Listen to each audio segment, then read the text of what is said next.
C'est en se rapprochant de l'arrière qu'on va se rendre compte du gros avantage qu'a la Suzuki Sways. Pour 30 250 €, on va aller voir ce qu'il y a à l'intérieur de la Suzuki Sways. Et donc, bienvenue à bord de la Suzuki Sways. Et là, on peut voir qu'en fait, il n'y a pas grande différence entre la Corolla et ce modèle. On aura quand même pas mal de petites options sympas comme les sièges chauffants, le chargeur à induction pour le téléphone, ici le volant qui est chauffant. On aura un régulateur de vitesse adaptatif qui fonctionne vraiment très bien. On pourra même avoir un suivi de maintien de voie, donc ça c'est vraiment top. Pour démarrer la voiture, ce sera juste ici et là on aura ce grand écran avec pas mal d'informations très intéressantes et l'écran de 12,5 pouces en son centre avec Apple CarPlay et Android Auto.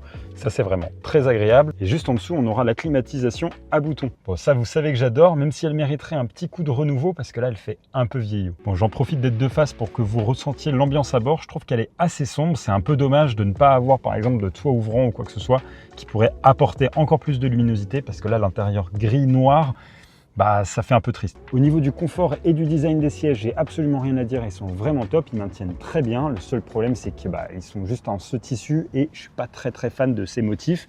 Mais bon, ça c'est au goût de chacun.